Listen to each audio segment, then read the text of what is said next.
Welcome back to Your Breakthrough. We're going to talk in this session about the exact formula for what creates long-term happiness, what creates unhappiness, what creates suffering, and what the antidotes are, of which there's only 3. How do I know this? I've had the privilege of being with 4 million people now from 100 countries around the world in live seminars, and I've seen everything you can imagine. I mean, from the most successful people in the world to the singularly most challenged people you could possibly imagine. I've dealt with people with multiple personality disorders, 52 different personalities, and how to put them back together. And I've dealt with people with no personality who have a much bigger problem. No matter what the diversity of people I've dealt with and the diversity you've seen in this show, the ultimate question I'm always asking is, how do I help people to break through? The question is, what are you breaking through to? In essence, all of us at some level to feel alive have to always feel like we're growing. When people ask me, what does it take to be happy? I always tell them one word: progress. Progress equals happiness. Even if you're not where you want to be yet, if you're on the road, if you're improving, if you're making progress, you're going to love it. You're going to feel alive. On the other hand, it doesn't matter how successful you are. If you stop growing, you start dying inside. Now, how does this relate to this session on breakthrough? Well, I'll say it's really simple. If you and I want to know what it takes to be happy, we have to understand what is our current blueprint of how our life's supposed to be. Now, what do I mean by blueprint? Well, we have a story in our head of how life's supposed to be. Some people's story is you work hard in school, you become really great, you're a nice person, you're a good person, and then you grow up and you take care of yourself and you find the ideal man and you fall in love and you have a white picket fence and you have 3 perfect children and you live happily ever after. Somebody else's story, the old story was, you work really hard in school, you excel in college, you go to work for a big corporation, and you move up through the ranks until you're the president or chairman of the company, and you become successful and respected throughout life. These are some old stories. Obviously, the stories that we hear today of what people's lives are supposed to be like are completely diverse. We no longer have these little archetypes, but one archetype still seems to remain. And that archetype is, in order for you to really feel like you're enough, many people believe they have to achieve an enormous amount. They may do it in different ways today. They may do it by building a company and taking it public when they're 27 or 25 years old, or they find and create a new technology, or they become a very special doctor. But we live in a culture in the West that teaches people that you're not enough unless you do something really special and unique, and we define special and unique in interesting ways. A school teacher is not special and unique. A mother who stays home with her children day and night, sculpting their minds, their bodies, their souls, and their future is not special. We live in a world today where we treat teachers like they're nobody and pay them accordingly, and we wonder why our children seem to have challenges in learning and growing or being engaged in school. When we spend thousands of dollars on some item like a computer, but what we look at overall, we invest in for the teacher and for that person who's the personal connection with them is so small. We live in a society where many women look down and say, well, you're just a housewife, you're just a mother. See, some of the pain we have in our society is not because there's one right or one wrong approach, but because we try to make everybody fit into some particular approach to life. Here's what's going to make you happy or make you unhappy in life. It's real simple. Let's do a quick test. If you're in a situation right now where you look at your life, I know there's an area of your life that you probably feel pretty darn good about. Even if you're not happy with your finances, I bet you feel damn good close to your kids. Or if you're not close to your kids, maybe you don't have any kids, maybe you feel really good about your career. If you're doing not so good in your career, maybe you got a really great body that you've trimmed down or strengthened up, or you really shaped yourself the way you want, muscularly, or in the way you look. Or if that's not happening, maybe you feel a really special connection with God, or really close to your mother or father or your family, whatever. Almost everybody has an area of their life they feel really good about if they're honest and if they're fair to themselves. What's an area of your life you really feel happy about? And I want you to think about it for a moment, truthfully. What's an area in your life today that if you wanted to be happy about it, you really could feel proud about it? You could feel like it's an area you're doing darn well in. And if you're really hard on yourself, there's still an area. What's an area? I want you to think of it right now. And I want you to think of that area, whether it's your body or your finances or your career or your intimate relationship or your relationship with your kids or your relationship with your creator, whatever it is. I want you to think about, why are you happy with that area of your life right now today? Why are you happy with that area of your life right now today? Really think about it. If you were in a seminar with me, I'd have you write this down. And if you can put me on hold here for a second, because I'd like to reveal to you what the formula is for happiness. And if I say there's a formula for happiness and here's what it is, you're going to go, yeah, sure, that's what he says. But if you put down the answer and we can see the formula is real without me telling you what it is, you get to look at your own life and say it matches. You're going to know this is right. So you could stop this right now if you want, put me on hold, and just write down what's an area of your life you're really, really happy about, you're really pleased with, or you could be if you wanted to focus on it. And why are you happy with that part of your life right now? Even if you're not happy with everything, what's the area you're happy with and why? Put me on hold right now, or if you're not going to do that, just think for a moment. Why? Specifically, be real. Why? Now, when I ask this, if you turn me back on now, if I ask this of an audience, I'll have people write this down for a few minutes, and I'll call on people, and I'll say, share with the person next to you first. What are you happy about, and why are you happy in that area? And be specific. And after they share, I'll have people stand up. I'll call on a variety of people, and I say, ma'am, tell me, what are you happy about? And she'll say, well, honestly, I'm really happy with my body. She goes, I never thought I'd say that, but I used to be so unhappy with it, and you know, I did some things, I pushed myself through, and now I exercise regularly, and you know, I'm not perfect, but I feel fit, I feel strong, I feel energetic, and that's really, I don't know, it just feels good to me. Now, I say to everybody, I'm now going to show you what the formula for happiness is, and it's real simple. I want to reveal it to you so you don't ever forget it. Whenever you're happy with an area of your life, it's because right now, your current life experience, I call it your LC, your life conditions, the conditions of your life conditions in that area match or are equal to your blueprint, your story, your belief about how life should be in that area. So this woman says to me, I'm really happy with my body because it's not perfect. Her blueprint is I don't need to be perfect, but it's so much better than it was. I'm fit and I'm strong and I have this energy. Her mental blueprint says I should be fit, strong, and have energy. I don't need to be perfect, but I should be that way. Well, when my life, my body matches how I think it should be, I feel good about my life. I'll ask somebody else. I'll say, you know, tell me an area you're happy with. Someone else will say, well, I'm really happy with my career. And why? Well, I'm doing better than I even thought I would be. I mean, I'm ahead of the schedule of where I hoped I'd be at this stage. I'm working at this level in this company, and I have these skills and this ability, and it's even better than I thought. Well, once again, listen, this person's happy with this area of their life because their current life conditions in the area called their career are even better than they expected they would be, better than their blueprint, better than their belief of how it should be. If it's really better, you tend to be over the moon. One woman would say, you know, I gotta tell you, I said, I'm the happiest I've ever been in my whole life. How come? She goes, because I have this man in my life and I'm in love with him and he loves me and I can be myself with him. And we have this incredible intimacy and this passion and we want to be with each other all the time and I never get bored with him.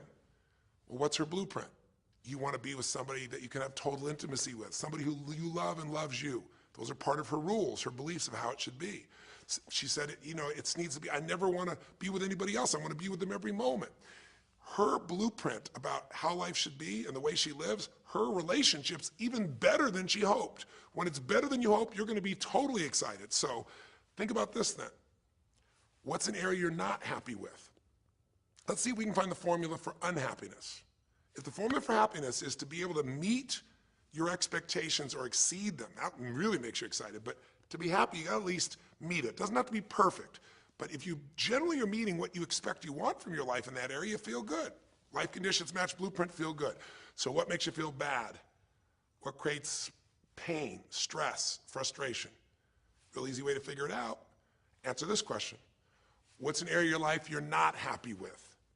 I mean, be honest with yourself. And even if your life is great in all kinds of ways, I'm sure there's an area you'd like to improve. Anybody who's honest, if they're doing great in their career, very often they don't take care of their body so much.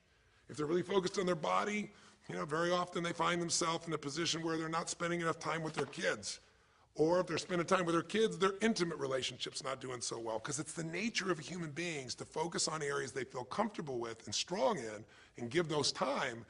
And the areas they don't feel so strong and they go, I don't have time for it. What they're really saying is, I don't feel very competent in that area. So what's an area of your life that you are not as happy with? I mean, it's healthy, honestly, to look at areas and say, I don't like it, I want more. This whole concept of a breakthrough is about how do I close the gap between where I am right now and where I want to be. That's what we're here to do. It's like, here's where I want to be, here's where I am. It's healthy to see there's a gap. That makes me have this hunger, this drive to grow, to feel alive, to expand as a human being. So what's an area you're not pleased with?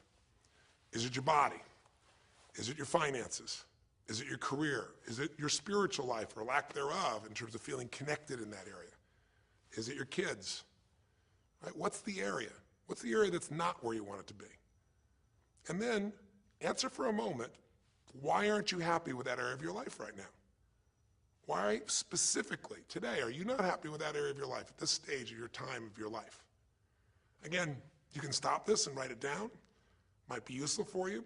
Or if you're going to keep it running, you can stop it and you'll turn it right back on and I'll kick into it. Do that now. Or if you kept it running, then just I'll give you what happens. I have people write this down and they don't like this exercise so much. Well, I don't like my body, or I don't like my finances, I don't like my career, I don't like the person I'm in a relationship with, I don't like myself the way I'm in relationships. Why? And they write it all down. Have people share back and forth. I call on people, and the lesson's pretty clear. I tell people in advance, here's the formula for unhappiness. I'll show you before you do anything else. When your life conditions, the way you're living your life today, does not match, it doesn't equal your blueprint, your story of how it's supposed to be, then you're going to have disappointment, frustration, or pain. If your life is way different than the way you think it's supposed to be, you can have enormous pain. If it's a little different, you might feel stressed. Make sense? So people stand up and they say, tell me, what's the area you're not happy with? And the person says, well, I'm really not happy with my finances. And I go, why? And they say, because I'm doing worse now than I was 5 years ago. I made mistakes in the market, and at this stage of my life, I should have this much money, and I don't have it, and I don't know how to change it, and it's making me crazy. And why are they crazy? You say, well, because they don't have their economic needs met. No, you can not have your economic needs met, and you can still be okay, but when you have an idea, this is what my need is, and I did the wrong thing, my life doesn't match how I'm supposed to be, that's when people get a little crazy.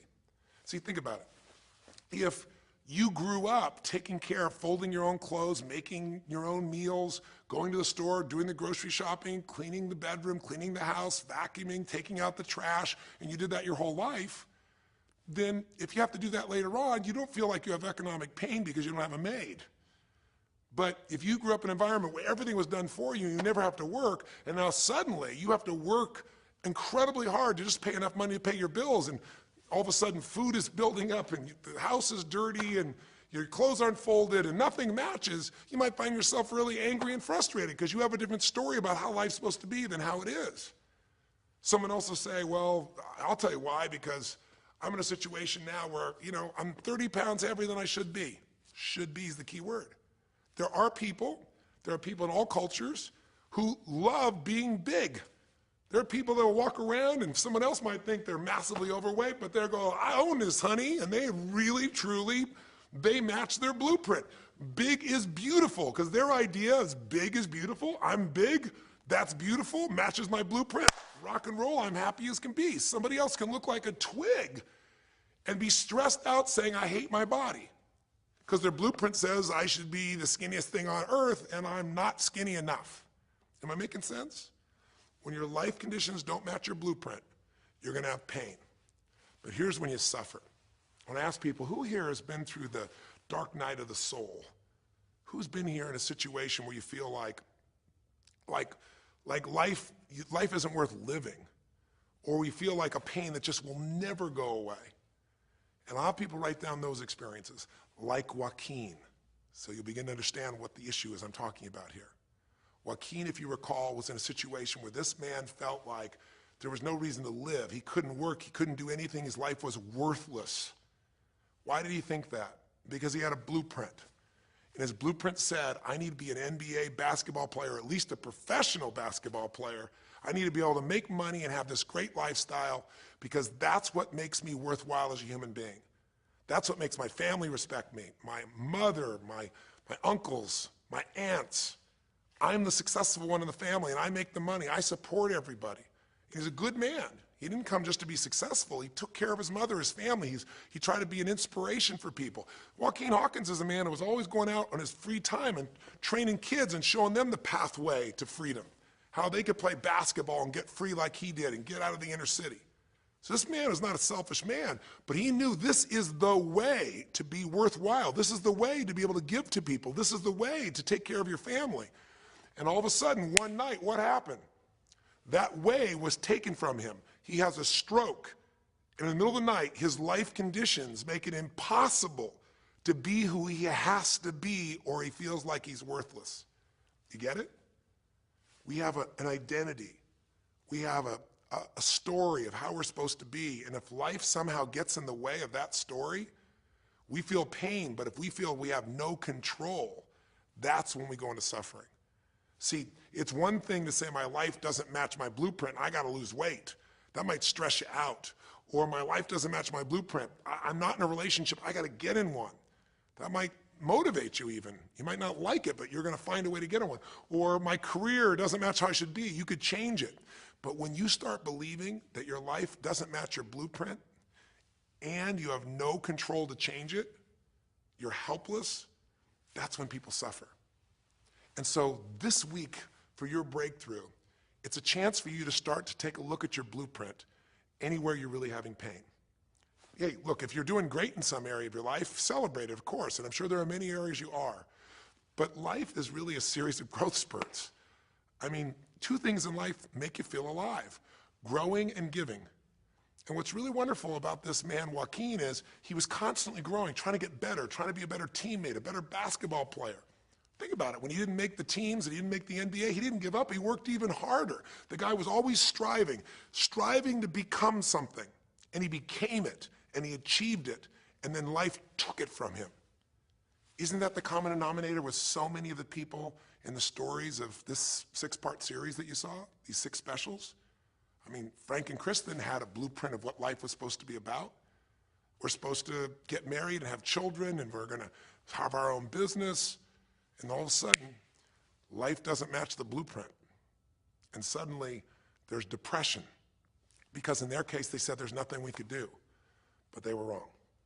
They were wrong because they discovered, and Frank discovered, I can make a difference in my wife. The chair, even though I didn't create this and didn't ask for it, this chair does not define me. I can become more than I was before. I can have the impact with my wife. I can have children. We had to change his blueprint because we couldn't change all the conditions of his life. Does that make sense? I couldn't get him to physically walk again. Maybe someday he will, but we can't count on that. What we got to count on is that he can be fulfilled by seeing he isn't helpless. And I did that through a series of experiences that violated what he thought he couldn't do. The same thing was true with almost every one of the people we worked with at some level. And in Joaquin's example, it was also true. Joaquin said, well, I can't ever have this quality of life again because I'm not a professional basketball player. And he was locked into that mindset, and all of us get locked at times. But to his credit, to a system of steps, we were able to break him out of that. We were able to get him to see that he isn't helpless. Because here's your choice. Watch this now. If you're suffering, if you're in pain, your life doesn't match how you think it should be, and you think you're helpless to change it, now you have only 3 choices. Choice 1, blame something. And that's what Joaquin did, if you recall. He blamed his coach. He blamed what happened to him. And of course, these things were outside his control. But he blamed his coach. And a big part of the healing, if you watch this session, was bringing his coach in and getting him to see, hey, you know what? All that anger, all that resentment inside of you, Joaquin, A, it's not based on the truth. And B, like Nelson Mandela said, you know, having resentment in your soul is like drinking poison and hoping that your enemy will die. It doesn't work that way. And when Joaquin was able to break out, his breakthrough was a change in perception, to realize this coach wasn't stopping me. I just felt like I lost everything, and so I don't know how to change it, so I'm looking for something to be mad about, someone to blame, so I don't have to blame myself, or I don't have to feel so helpless. Because when you're angry, you don't feel so helpless. You feel strong for the moment, even though it's a fake strength. When he was able to make that breakthrough, he could stop blaming, because these are your 3 choices. When life doesn't match how you think it should be, blame something. An event, someone else, or yourself. As we talked about earlier in the series, blame games just destroy you. There's no progress when you blame. For the moment, you feel okay, but nothing changes. What are your real choices? You only have 2 choices in life. If life doesn't match your blueprint, you either have to change your life. That is, you got to say, you know what, my body isn't there, I'm going to go work out. My relationship isn't there, I'm going to change it. I'm not making what I gotta make. I'm gonna retool. I'm gonna get a new skill. I'm gonna go back to school. I'm gonna start a business. I'm gonna do something. You have to do something to change your life. Or, in order for you to be happy, if you can't change your life, you're gonna have to change your blueprint. Usually in life, it requires a little bit of each. Does that make sense? And if you change your life and change your blueprint, you can have an extraordinary life. And what you witnessed this man do was once he let go of his anger and his denial, once he started to look at things, he began to find by spending time with his family that he was worthwhile being loved whether he played basketball or not. Of course, he'd love to play basketball, but professional basketball was no longer a part of it. And we got to get Joaquin to shift that. And Joaquin is a metaphor for all of us, because all of us are going to have times in our life when what we want or think life should be like isn't going to match how life really is. Those moments, if we blame, our life goes into pain. If we change, we can change our life and match our blueprint. But we have to also know when it's not within our control. And that's how we're able to make a shift and change what our story is for our life, what our expectations are, not by lowering them, but by changing what that model really is. I hope this makes sense to you. I'll give you a great example. Years ago, I do a lot of work with business people, celebrities, people of all kinds of walks of life. And I was dealing with a group of people, and they knew a very, very powerful celebrity. And to give that person privacy, I won't tell you too many details, so you can't figure out exactly who it is, but it would be a person who was very successful as a woman, who was extremely attractive by cultural standards, a woman who's had a lot of dear friends, a lot of deep respect, so great skill, great ability, extremely talented, quite attractive, quite wealthy in financial terms, and lots of great friends. This would be, for most people's idea, the ultimate blueprint. If your life matches that description, you must have an incredible life.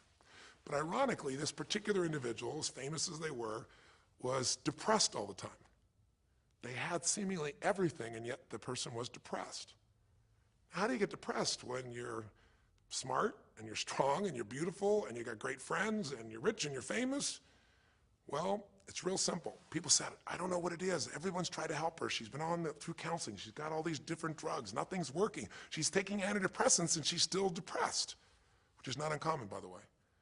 Because if you change the way you feel physically, but you still see your life doesn't match how you think it should be at some level, and you feel like you're helpless to change it, you're going to be depressed. So I said, bring her to me. I said, I can help her. I know that sounds like hyperbole, but I absolutely can help her. Well, how do you know that, Tony? Because I already know what the problem is. I know if someone's depressed, it's because they feel helpless because their life doesn't match how they think it should be. I just don't know what her blueprint is, but we'll find out what it is, and we'll either help her change her life or we'll help her change her blueprint, or both. Long story short, and very quickly, I'll tell you the core of it. She came to me and she spent maybe the first half an hour telling me, apologizing, saying, I know I should be happier. I know it's silly for me to be depressed. I don't know why I'm so depressed. I know I should be grateful for what I have, and I am grateful. And it was all these reasons why she knows she should feel good, but still didn't. And I tried to finally explain to her, listen, I don't care about that. I care about you. The fact that you're not happy has nothing to do with what you have or don't have. The fact that you're not happy is that your life doesn't match the way you think it should be. And you have some idea of how you think it should be. And worse, if you're this depressed after all this time, you feel like you can't do anything. You have no power to change it. You feel helpless. And she looked at me in a certain way, and I said, so what is that? What did you want your life to be like? She goes, well, it sounds stupid. I said, it's not going to sound stupid to me. She said, well, I don't know. I just always, since I was a little girl, dreamed that I would be married, and I would have 3 basically perfect children, and they would love me totally, and I loved my husband, he loved me, and I said, okay, so how's that working for you so far? And she said, well, I think you know, because she's a pretty famous person. She said, I'm divorced twice, I have no children, and I'm now X age. And to give you a clue, that age would be an age where having a child, your own natural child at least, barring a medical miracle, is not going to happen. So I said to her, well, why don't you just adopt? She goes, no, that's not it. And so what I had to dig under is, remember we talked in one of the earlier sessions about there's the surface problem and then there's the deeper desire or need. So I said to her, I said, well, what if you couldn't have the husband but you could have the kids? And she smiled and she said, I'd take that. I said, well, why not adopted kids? She goes, no, it has to be my own blood children. So I kept digging to find out what was behind her blueprint. Because your blueprint is just a projection of what you think you need to be happy. But as human beings, we're notoriously ineffective at knowing it's going to make us happy. So much that we think we're going to make us happy, we get there and we go, is this all there is? So many things that we think are going to make us miserable and we can never deal with, we go through it and we can handle it. We're not good at projecting these things. All kinds of studies will show this. So I said to her, well, what are you hoping to get from these 3 children? Why do they have to be your blood children? And she finally said, well, if they're my blood children, I know they'll always love me. They'll never leave me. What was she looking for? Unconditional love. She had this big blueprint that said, White House, picket fence, 3 children, perfect husband, all these different things. But what was behind that was a need to feel like she could have love that would be certain and wouldn't go away. So I can help her meet that need. So I said to her, I said, well, maybe one reason you don't have a husband is because every time you look at one, you're trying to figure out if he's going to get you those 3 kids in time and how that's going to happen. And maybe he feels a little stressed when you're looking at him this way because he can feel what's going on behind your bed, even if he doesn't know what the words are. And she started to laugh. She goes, I guess I've probably been that way a good portion of my life. And she goes, people wonder, why I'm so uptight. I said, you're uptight because you felt like you're running out of time trying to meet some picture. But I said, all you really want is love. I said, don't you have a lot of love in your life? Tell me about your friends.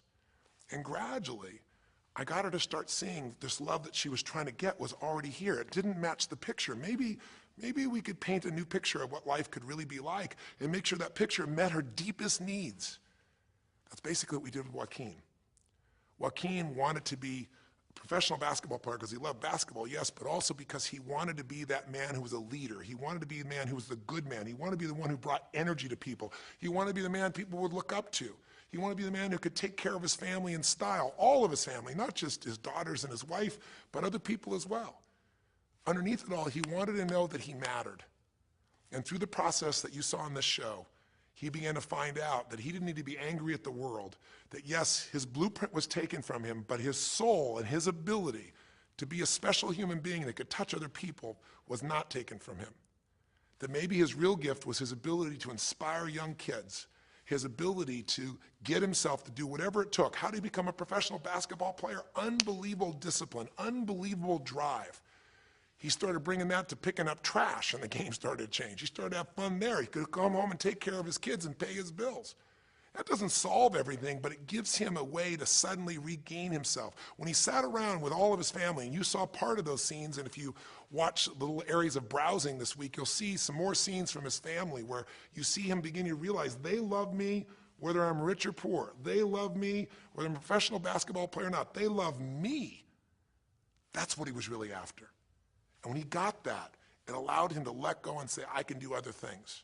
That doesn't mean he won't have challenges. We're all going to have challenges in our life. It doesn't mean that at times he won't wish he's doing more. But he's no longer stuck. He's broken through because he now knows I have control. I can change my life or I can change my blueprint. And when I do, I can fulfill it. I can start to feel that aliveness. Now here's the trap. What do you think happens once you fulfill your blueprint regularly? Once you figure out how to do what you always dreamed of? You always dreamed to live a certain way, and now you're living that way every day. Well, the human nervous system, the human spirit needs to grow. So pretty soon you'll get bored with that, and you'll come up with a new blueprint. That's part of life that's exciting. See, if you and I from this day forward are going to be happy, just remember what we've said. It takes 2 things, grow and give. A meaningful life comes from growing, that sense of progress, and it comes from having life not just be about me, but about we, doing something that makes me feel connected to other people besides myself. That growth, that sense of contribution fills a deep spiritual need that we all have. If you are unhappy in your life, you got 3 choices, really 2. Blame, that's not a choice, it's not going to work. Don't blame someone else, don't blame the event, don't blame yourself. Just figure out what you're going to do to change your life. That's my specialty. If you like my coaching or my team's coaching, come visit with us. Come to an event. Come get a coach. Come through a program, and we'll guide you through it more than just a few minutes like this, and we'll do it directly, an environment that'll shift you. Or change your blueprint. You're going to have to rewire what's going on inside, and that's what we focus on as well. So I hope this journey has been an interesting one for you. I hope it's opened up your eyes to what it takes to go from where you are to where you want to be. It takes changing your emotional pattern. It takes bringing presence to your life. It takes realizing you have no problems compared to somebody else and putting your life in perspective. It takes the ability to deal with those extreme stresses that happen in your life by questioning your limiting beliefs. And again, we'd love to coach you and show you how to change those in a permanent way where it happens automatically, just like lifting weights so often until the muscle's always there and you find yourself able to follow through. It takes for you to be able to figure out how to deal with crisis and how to turn it around. It takes facing your fear. It takes pushing yourself through what used to stop you. It takes putting yourself in a position where you connect to what's more important than just yourself, what you value than just yourself. And it takes, I think in this case also, the ability to realize that no matter what happens to you, you're more than that moment. You're more than the story you think you're supposed to be. And that even when you're not matching what you think you need to be, maybe there's a reason for that. Maybe you're having to find a different part of yourself that's going to fulfill you at a much deeper level. Sometimes failing to get your goal gives you your destiny. I can't tell you how many people I've known over the years who had an idea of what they thought their life was supposed to be like, and they didn't achieve it, and they felt miserable and upset and frustrated, and one day an opening happened, and they went, oh my God, thank God that didn't happen. I think it's Garth Brooks had a great song, and it's a song about when he was in high school, and he was in love with this girl, infatuated with her, and she didn't even know that he existed. And he prayed to God every day that she would notice him, that she would fall in love with him. And then sure enough, she never did. He was so disappointed. His blueprint didn't match. His life didn't match it because she didn't even know he existed. And he felt this suffering. He could do nothing to turn it around. Well, 15 years later, he became a guy named Garth Brooks, somebody everybody knew, and he could rock, stadiums with his energy and his song and his music. And he goes back to be at his high school reunion. I think it was his 15-year reunion, if I remember correctly. I don't remember the exact year, but all I remember is he said he saw that woman that he was so obsessed by. He was looking forward to seeing her. And now he was Garth Brooks, and he met her. And after he met her and spent some time with her, he wrote a song called Thank God for Unanswered Prayers. Sometimes not getting your blueprint's the best thing that ever happened, because the disappointment drives you to find something more important inside of you. Or not getting it makes you look for another aspect of your life, a spiritual aspect, a family aspect, a physical aspect. If you can just trust that life doesn't happen to you, it happens for you, then you can find in any situation a benefit that can take your life to the next level. I don't care if you're Frank and Kristen. I don't care if you're, Mandy and Scott. I don't care if you're Joaquin and Kim. Every one of us in our life is going to face situations where it feels like we have total trauma, something that's been taken from us. The real question is, what are you going to do with it? Some people just live in their story of what they don't have, and they have the right to do that. If Frank and Kristen lived in pain and felt bad, we'd all say they have the right to do it. It's the difference between what you have the right to do and what you deserve to give yourself and others. We have the ability to transcend whatever happens to us. There's something called post-traumatic growth. Very few people know about it. Two people go through the same stress, one's destroyed, the other grows. What's the difference? The people that grow will not give up. They don't have any excuses. They find the way to break through whatever it takes. And when they do, three things happen. Number one, they realize who they really are and what they're capable of. They realize they're so much stronger than they thought they were. And number two, they deepen all their relationships. You want to know who really cares about you, who you love and who loves you? Go through some tragedy. Go through some hard times. All your Facebook friends go away. Your real friends, your real family shows up for you, and you show up for them. And it deepens your relationships. And the third thing happens, if you can push yourself through and break through whatever challenges life gives you, is each time you have a breakthrough, you get stronger. And it almost like builds a psychological immunity in you, where suddenly, all of a sudden, it's like stuff happens, you know stuff's gonna happen, and you're not scared of it anymore. Because after you've been through a stroke, after you've been through, losing the use of some of your body or senses, after you lose a family member and you break through to that, you get to the other side, it's like, give me your best shot, life. It's almost like there's this psychological immunity that says, I'm ready for whatever life will give me. I don't want challenges, but if they're here, I know I can handle them. That strength of spirit is what creates a sense of freedom and joy in life. And that strength of spirit basically comes from living a life where you are constantly and never-ending thinking a way to improve yourself and to help others. That's my mission, And if we can serve you again in the future, I hope you'll check us out. There's 3 ways you can continue to participate with us. You can come to an event, come have an experience with us live at a weekend at our Unleash the Power Within or our Date with Destinies. I think you'll find it's very different than just sitting here talking to you quietly, sitting in front of your computer screen. It's a rock and roll environment. It's like going to the ballpark and having one person sitting there talking to you versus being in the ballpark or the rock and roll concert, you know, with 50,000. There's an energy and a power that comes from it. Second is there's immersion. Here we talk for an hour, there's distractions and emails. There it's total focus, and we go for immersion where literally what we did here over 6 weeks, few little conversations, all that happens over and over again, multiple times a day, and you get that shift. So come to an event or call up and get a coach. We have people that you can work with and have a free coaching session and make sure it's really valuable for you. But these are people that can check in with you to help make sure you break through, you make the changes you want to make in your career or your finances or your body or your emotions or whatever area matters to you.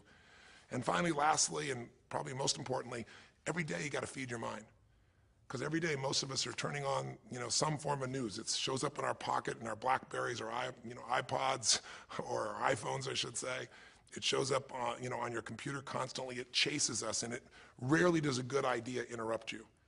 Really what you have to do is pursue the ideas, pursue the experiences that are going to change your life. And we have a way to do it called net time, no extra time. A way where you can keep feeding your mind the stuff that really matters with some products or services. So if you're interested in any of those things, be sure to click on your interest of an event or interest in having a free coaching session, or maybe try one of our audio programs, because the other challenge here is with video, you got to sit here potentially and watch me, but with audio, you can do it while you're working out, you can do it while you're cleaning the house, you can do it while you're driving in the car, while you're getting to work. We'd love to continue serving you in any way we can. I know I've gone long in this session, but I really want you to think about how can I give my life the way I want it to be? The way I do it is I figure out what my blueprint is and I update it for what life is. I change my life, match my blueprint, and suddenly my life feels full and alive. Thank you for the time that we spent together here. I've really enjoyed our time, and I hope that this breakthrough series reminds you to never settle for less than you can be. Never settle for less than you can give or you can share. Live strong, live with passion, and God bless.